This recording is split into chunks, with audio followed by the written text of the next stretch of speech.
Hello YouTube, this is my dirt bike helmet. I've ridden it like this for like 2 years, more or less, painted like this.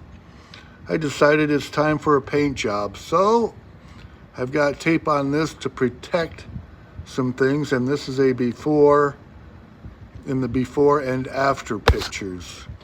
So, and here is the visor. I think I'm going to run this visor this summer. So that's my helmet.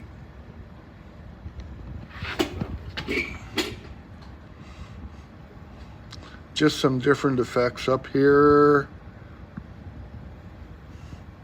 From a distance, it looks like I got ghost flames with this crazy stuff I painted up here on top.